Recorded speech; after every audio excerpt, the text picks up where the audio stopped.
Good morning, everyone, and welcome.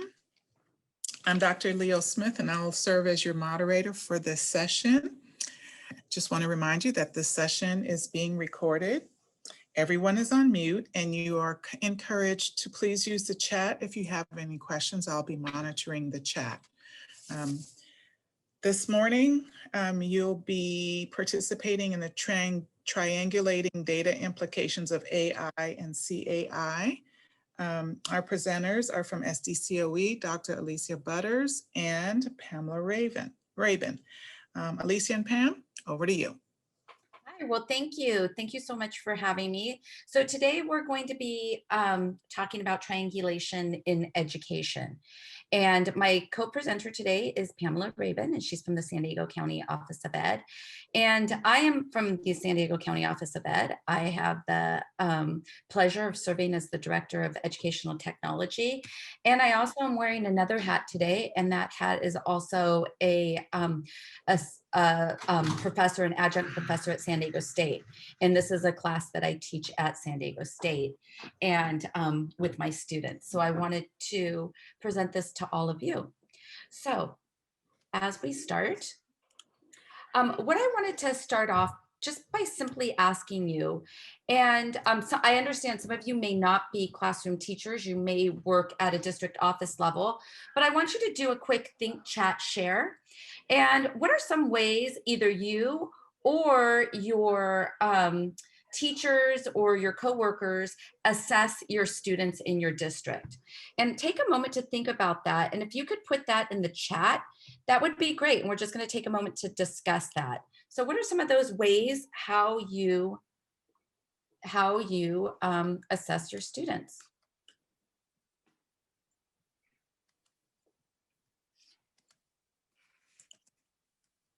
And feel free to put that in the chat.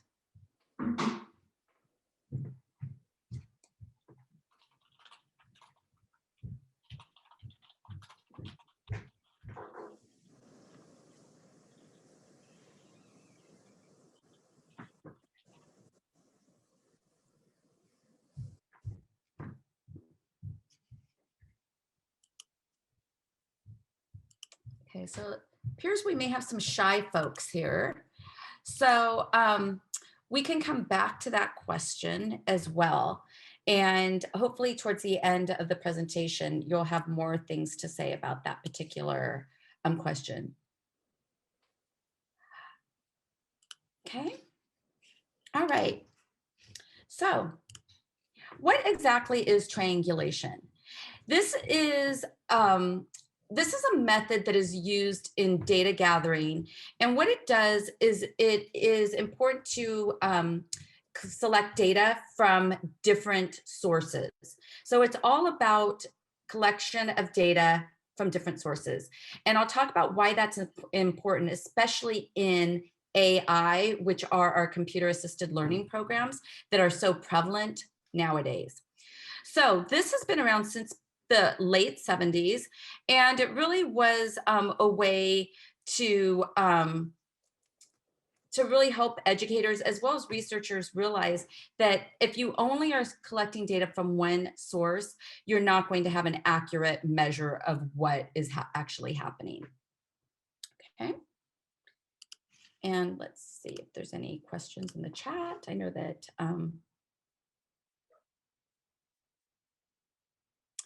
yes, I will provide a link to the presentation.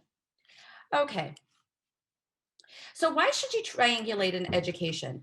It's really important to triangulate in education because a lot of the decisions, if we're just using one data source, and especially if we're using AI, which is part of our computer-assisted learning programs, such as iReady or BrainPop or any type of math program that have become super popular,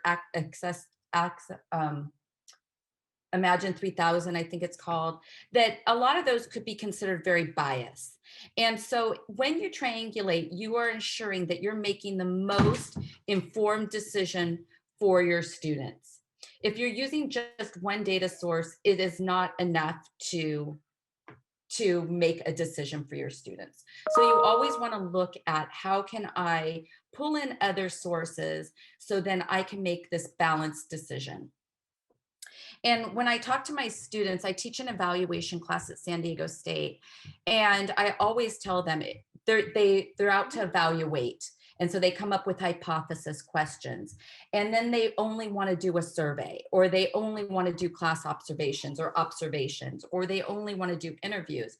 And what I tell them that actually is not enough, that they have to have at least 3 different types of data collected to help them answer each one of those hypotheses. And the same goes for your students as well. All right, any questions about that? Okay. So in triangulation and educational triangulation, as well as the science education, science triangulation, there's 4 types of triangulation. So there's really 4 types of different measurements that you can choose from. It's important that you select from each one of these, and you don't have to do it every time. It would be counterproductive to do it every single time, but you do need to think about this. And when you're doing some big assessments on your students, you do want to select out of these. So you have method triangulation, triangulation of sources, which at times is data, but I've also heard it as I was with one of my professors from when I received my doctorate just on Monday, and she has kind of coined, it's like triangulation of the stuff. And we'll talk about what that means. Theory or perspective triangulation and method triangulate. Oh, sorry, I put method twice. I'll change it when we get into that. So those are the 4 types of triangulation. Okay. Okay, so the first one we're going to talk about is triangulation of data. And this is where you're going to, and this is pretty much where a lot of people start. And they start with that, how do I gather stuff? And for teachers, some of that stuff is they do, pre and post tests. So especially if you're using AI and by computer assisted instruction. So if you're using the MAP test, or if you're using Achieve 3000 or Brain Pop, they'll give you an assessment at the beginning of the year, and then they'll give you an assessment at the end of the year. And so a lot of teachers use that, and they say, oh, look, my student has grown because it shows on this. So that goes to show that Achieve 3000 is actually working. But there are a lot of other ways to gather that. So that could be, you could look at data at different points of time. So again, it could be at the beginning of the year and the end of the year, but it also could be different times of day with a student. So you always don't want to assess students first thing in the morning or first at the end of the day. People have different body clocks, and some perform better in the day, some perform better at night. I know for me, I do my best work really kind of late at night. And that's the way I've always been. And so if somebody were to ask me first thing in the morning to take a test, I probably wouldn't do very well on that. How many of you have kind of body rhythms that you perform at better at different times? Oops, sorry.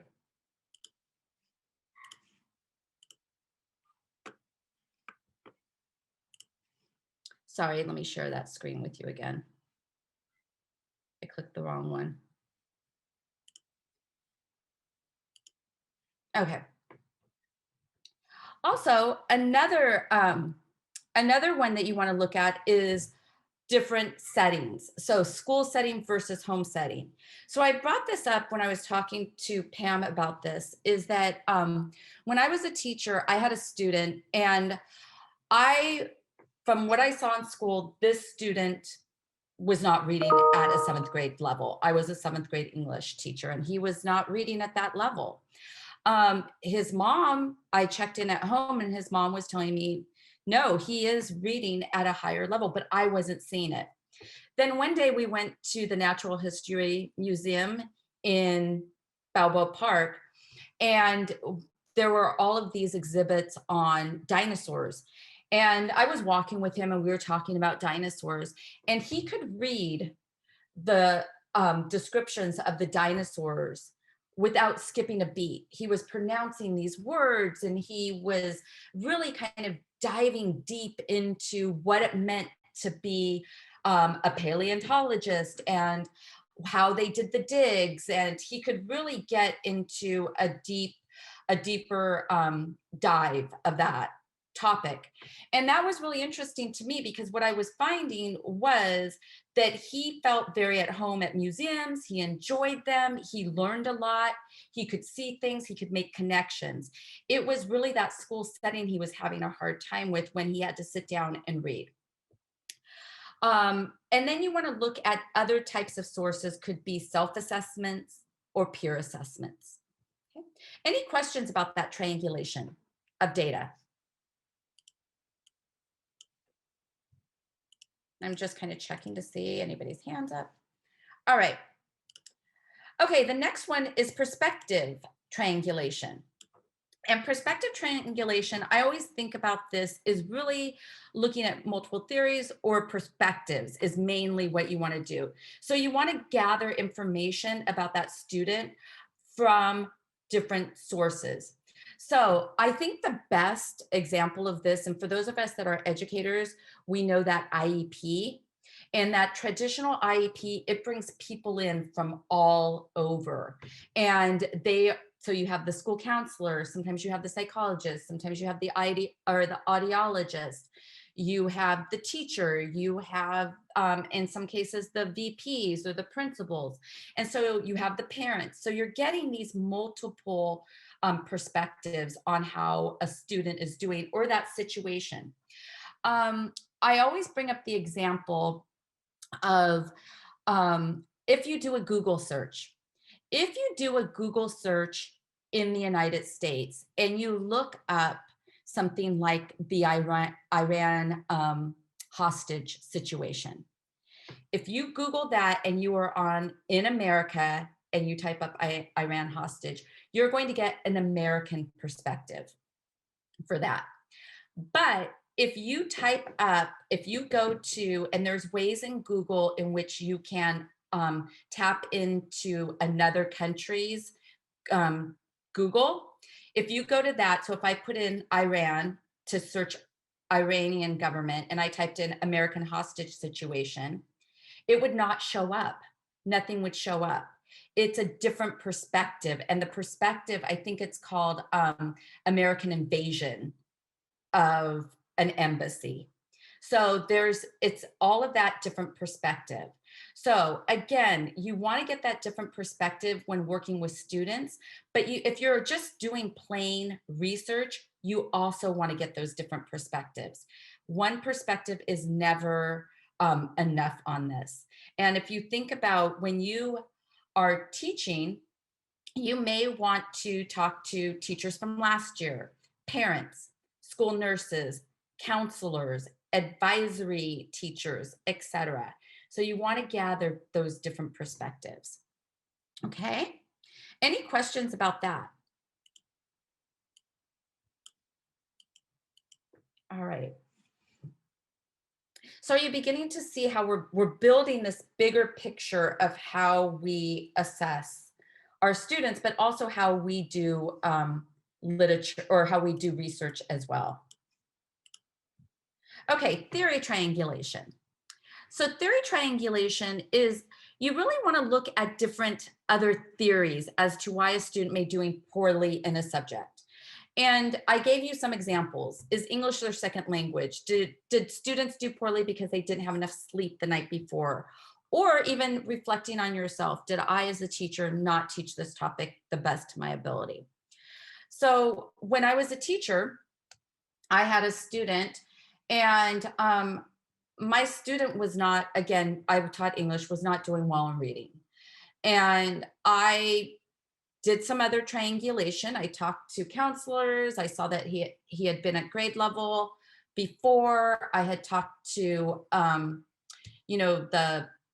the teacher before. I had talked to counselors.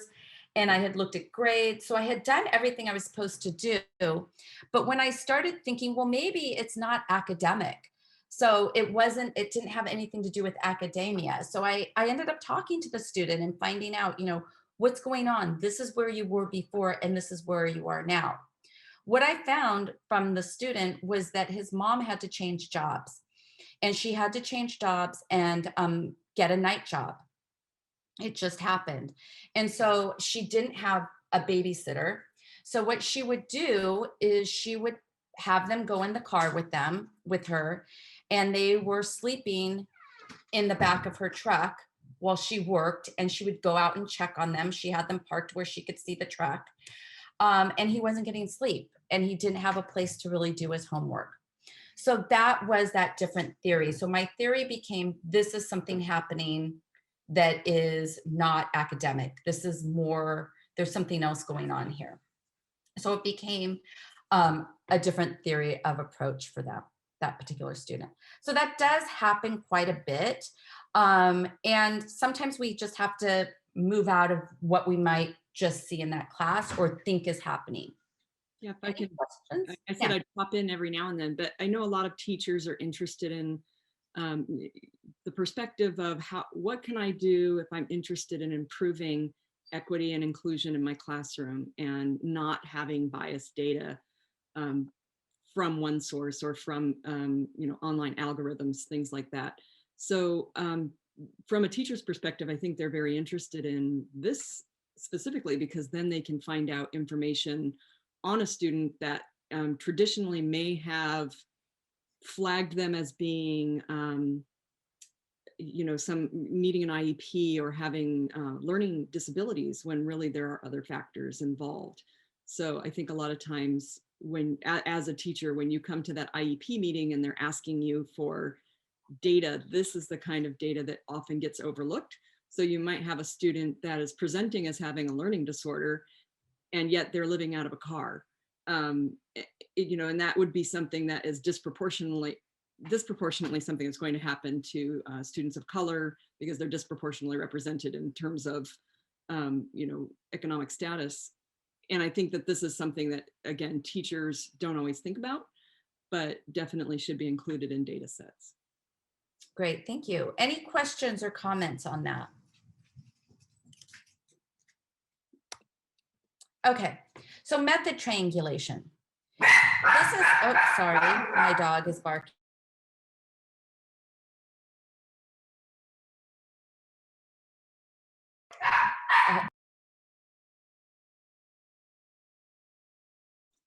Alicia has and her puppy is just learning how to not bark all the time.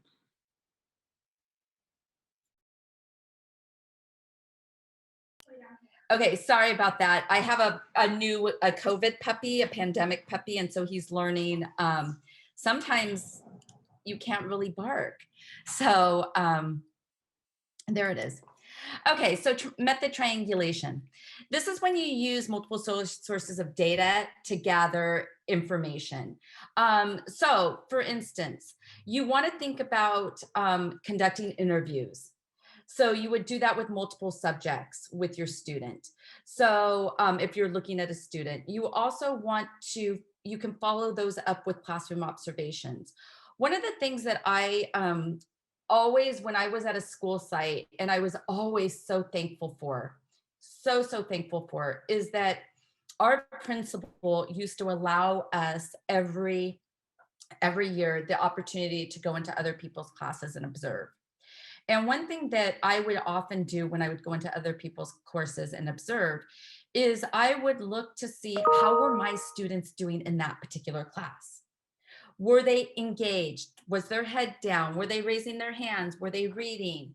So those observations for me were very powerful because then I could use that as some data in how I could, number one, improve my teaching, but number two, get to know my students in different scenarios. So that is very important. What I have often told my students at San Diego State, and what I would tell if I were at a district office, is that you want to have some standardization if you're going to be doing some observations of your students.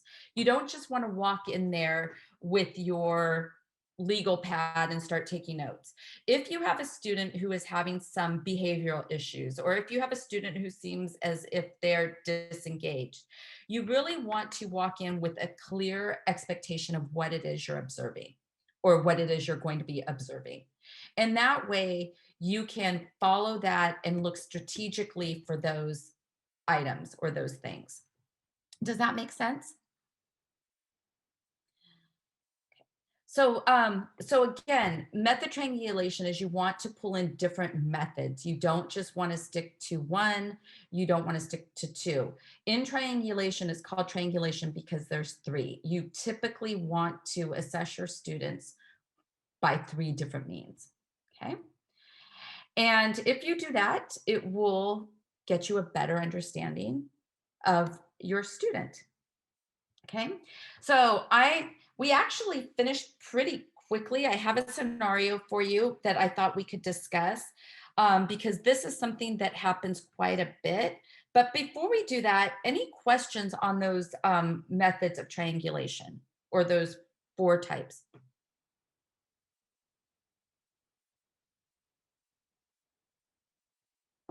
Let's see, something went on in the chat. Hold on.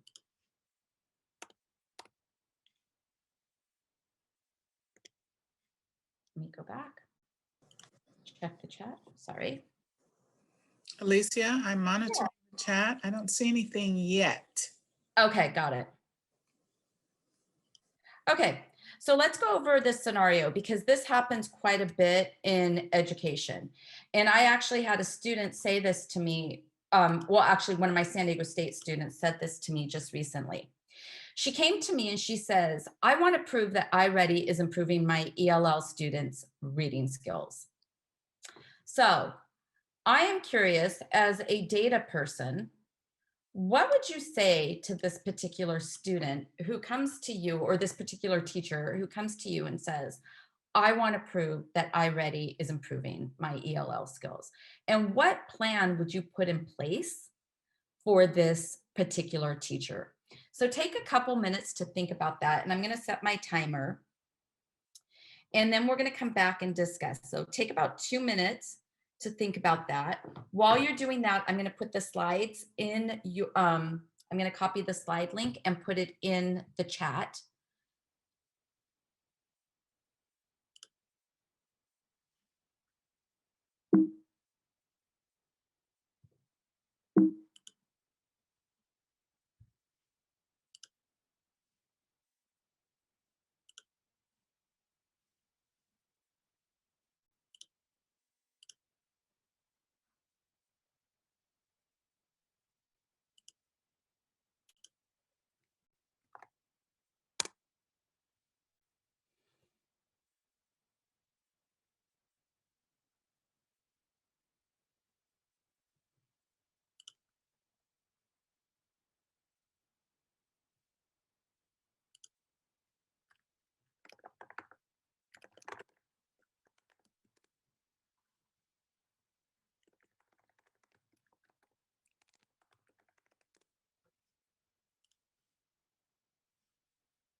Okay, we have about 30 seconds left, and then we'll have a discussion on how you would talk to a teacher that came and said this.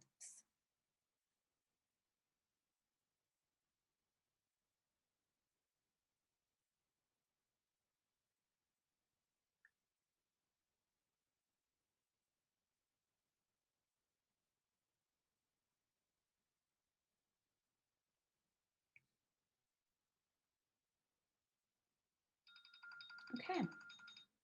Okay, timer's off. So, and please just feel free to unmute yourself, but how would you discuss this with a teacher? And I do want to emphasize, teachers rarely get data training. So the thought of a triangulation scenario for a teacher, they may do it automatically, but they may not know that they're doing it. They may not have training in it. So what would you say to this particular teacher?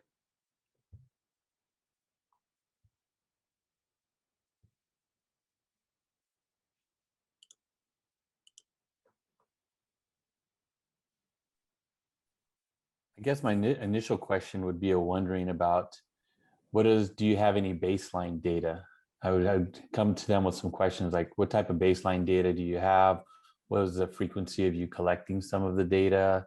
I would want to know a little bit about, the settings and times, what type of instruction was carried out and the fidelity of the use of the program. So more Right. questions than, statements. I love that, because what you're doing right there is you are actually setting up triangulation. So you're getting that teacher to think, okay, you said baseline. You also, the fidelity, are you teaching this the way that iReady requests teachers teach it? Great. Any other thoughts on that? What else would you say to that particular teacher? Because these type of statements come up all the time with teachers.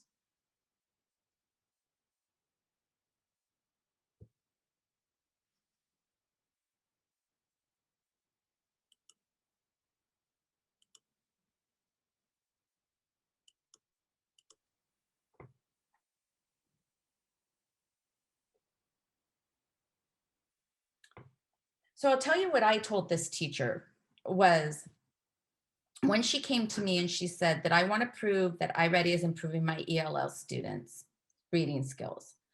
So again, like Rich, I approached her. I said, well, what baseline data do you have?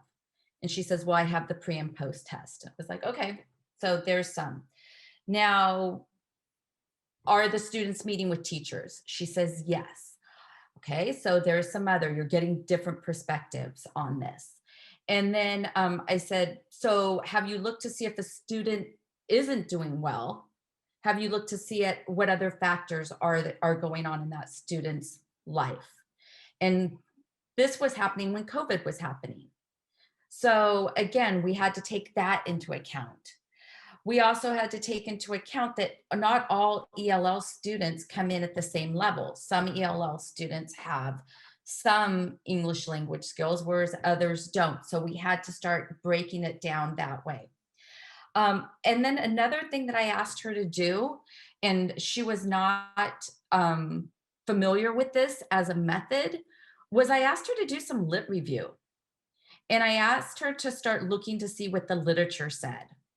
And I asked her to research bias in computer assisted learning. Because if you put all your eggs in the computer assisted learning basket of saying that this improves or doesn't improve a student, you're really doing yourself a disservice, because a lot of those CAI programs, computer assisted learning programs, are written with a bias attached to it. And so I wanted her to start to realize that you can't just depend on that type of data, that data is not as accurate as really triangulating it with different sources. So we had a long talk about that, and she was able to see that though some of her ELL students' reading scores were improving, it wasn't because of iReady. iReady was a factor, but there were lots of other factors that were in place. And to put so much emphasis on one tool was not accurate. It wasn't where she should be in her teaching career. Okay. Yeah, and I was just going to bring up the fact, and looking at who's in the room, and I can see some of you are educators, some of you are analysts. In the teacher education programs, they may have changed a bit since I was in them, but I have had many student teachers over the years. Data analysis is not heavily emphasized. It's sort of, what do you do with the data? Oftentimes is emphasized. The expectation that you would take data, look at student work, and make a plan a pathway for teaching to the next level, to the next step. But how and what actually you use as your data set is something that teachers do not get regular training in. And the nuances of what that data can mean, what biases might be, and this idea of collecting data around a variety of, of materials or different types of data to get a holistic look at the child. So I'm not sure how many people are aware that that is not emphasized in traditional teaching courses. Thank you for pointing that out. And yes, we hear a lot about data decision-driven making in education, and it's a common buzzword right now, but what does that mean? And how do we really make those data-driven decisions for our students and also for other things that happen at our school? So with that said, let's open it up for a Q&A and a discussion.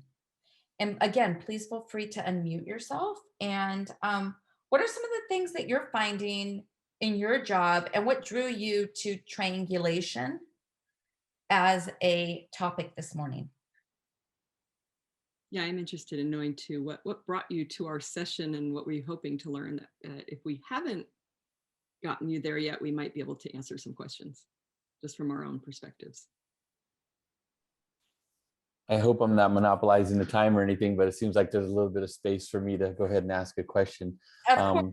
What brought me here today was like, I'm always curious about what other pieces of data can be used in the placement of students. Like, I believe that there's lots of opportunities and ways to look at the strengths and assets of students. Like, we have grade data, GPA. Years past, we've had, the CAF scores or CSTs, Lexile levels, GATE, special ed, English language learners. So I'm just rattling off a bunch of different pieces of data to understand like what is the most accurate piece to like look at student placement, and also having that opportunity of teacher input as well, who's closest to the student. So if they're going from an English 10 to AP English language, like what other pieces of data do we want to look at as far as being able to make a decision to push students with additional support rather than being gatekeepers of saying why they can't, looking at through that equity lens. It's interesting because Alicia and I both have children who applied to college this year, and I think colleges are going through that exact same conversation of what are we looking at, and I found it interesting without the the main test scores, the ACT or the SATs, that they, I think, did begin to look more at your grades, where you went to school, what is that telling them about you, what kinds of classes have you taken. That says something also as well.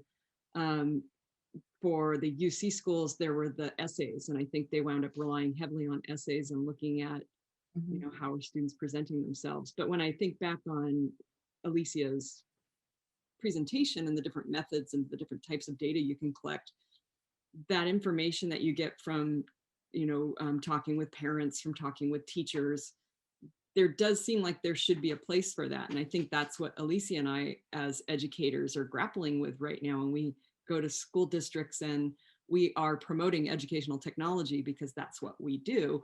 A lot of people ask us about the artificial intelligence, all of these kind of gap filling types of computer assisted programming that's out there, the iReady, what's the other one I know of, Learning Upgrade. There's a whole bunch. There's one they're using down at the Ed Center right now.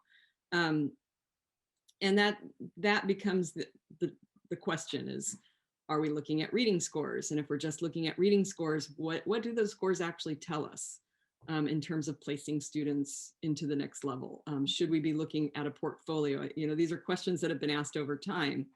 But I do think it comes down to making sure that you're not relying on one type of data or weighting one type of data heavier than another. And I would be interested for the people in the room to be able to hear your thoughts and opinions, or what your districts are doing about that, your schools, your organizations.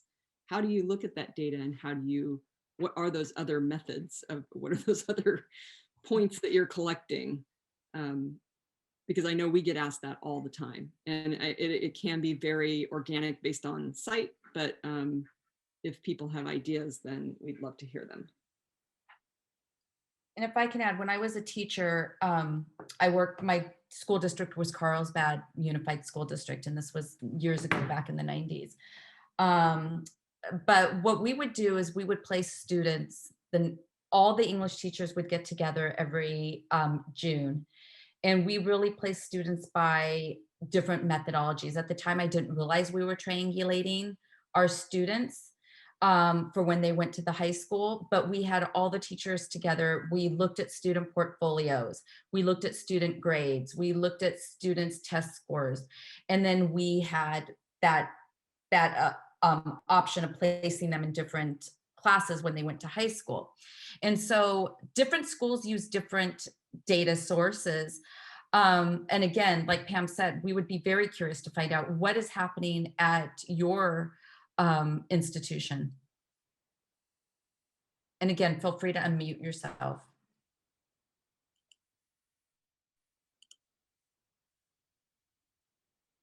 Somebody did put something in the chat.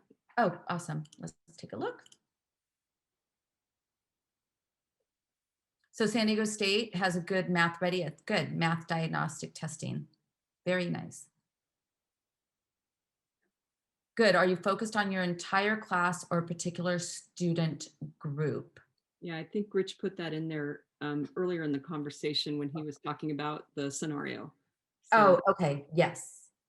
Thanks, Rich. Okay.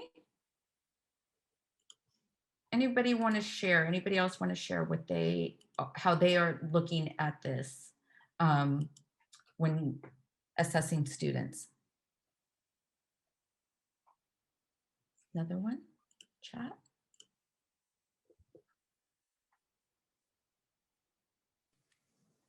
So Mark just put in the chat, as a data programmer, I was interested in seeing what sorts of data and actions teachers and school staff might look at in regards to a student so that I can help provide the most relevant and substantial information.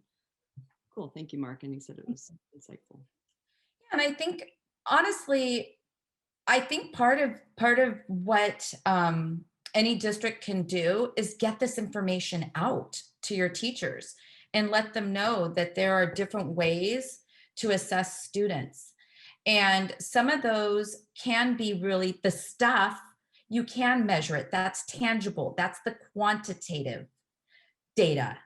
But that qualitative data, a lot of times from statisticians, is just as important.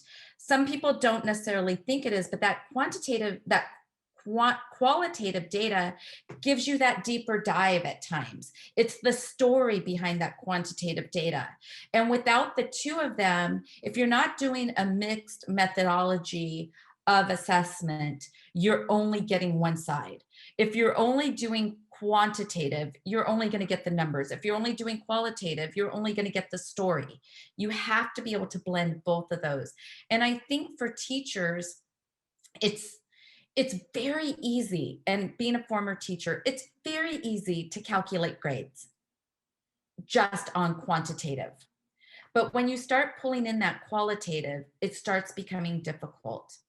And we have to, as administrators, give our teachers permission to pull that in, that social emotional side, because this is a lot of what that we're talking about, talking to parents, looking at scenarios, looking at what's happening at the home. That is that SEL side. That does play a huge part in how a student can and can't be successful. And so that mixed methodology is something that teachers need to feel empowered to use in their grading. And I know it's hard when we all go by standard-based grading. You know, we all use, Synergy or Aries or, one of those programs that wants it plugged in very nicely. But we as educators have to figure out a way that can be part of that assessment for our students.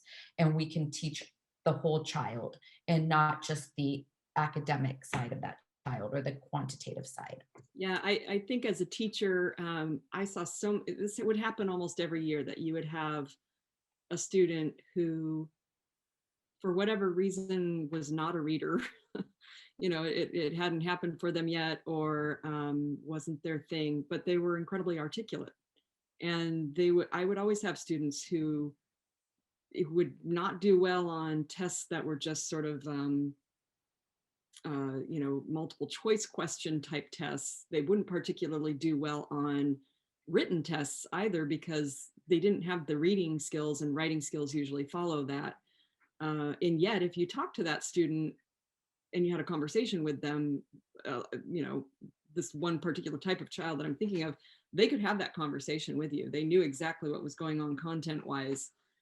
So if you were grading them just solely based on an essay, unless it's an essay writing course, but you know, if you're looking at, as a teacher, we kind of have that fine art of taking content and having to determine, do they understand the content?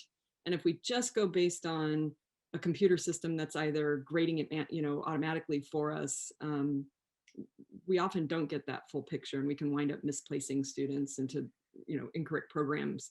And once they get placed into those other, you know, if you're at a certain level in your cognitive understanding and you're getting placed in a more of a remedial situation, that's a recipe for burnout and disinterest, right? So that's kind of the thing I always try to emphasize with teachers, is that if you do have these programs like iReady and you're looking at the analytics from them, to just keep in mind that it's not the complete picture, that you do know your students at a certain level, and to also understand, you know those programs. How do they collect the information? What, you know, don't just put a student on it, set it and forget it.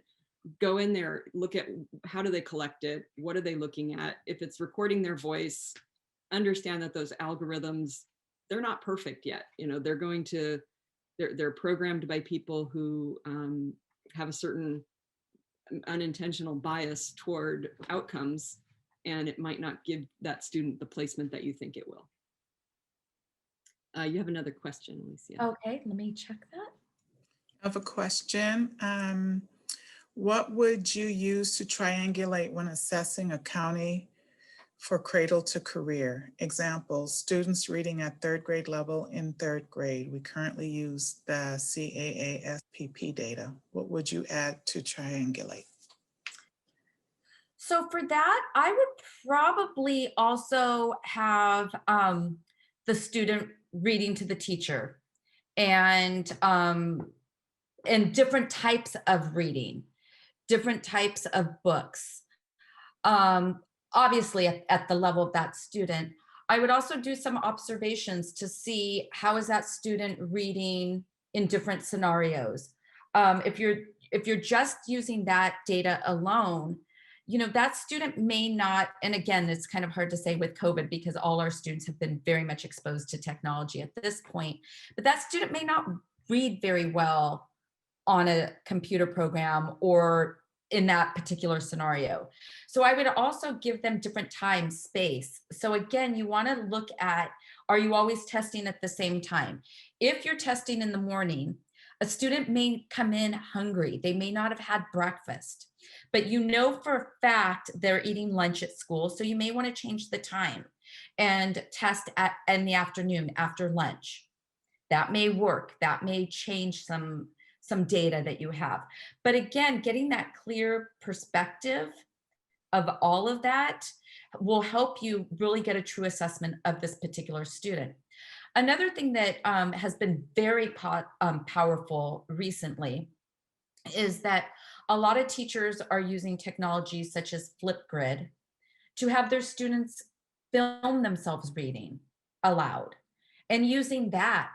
And that's a great way as a teacher because you can watch those after school or on your own time and as you're grading to take a look. So that's another really great assessment that you can do as a teacher. So I would really think about triangulating, and again, just not using that one task data for that student. But with that said, I know that's a monumental task and that is so hard to do. And that's why I think, like I said, we as educators tend to look at the quantitative data because quantitative data is very easy to put into your Synergy or Aries or whatever, and it spits out a grade. Yeah. And I always think it's interesting and I'll leave with this because I know we're short on time, when it is, because I was a second and third grade teacher. So and that was a third grade, was a real big shift between learning how to read and reading to learn. I don't think that's a surprise to anybody, but I'm always interested in also, and I don't know the best ways to collect this kind of growth, but growth with students over time. So I do know students tend to fall behind in, if they're not reading at grade level in third grade, and there's a lot of research around that.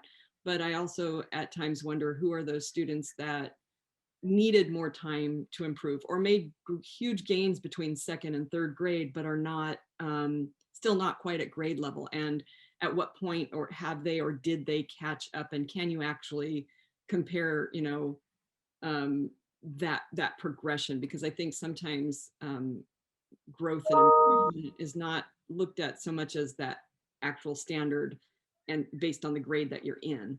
So I'm always interested in, over time, has that student continue to make gains, even though they might not be quite at what's considered grade level yet.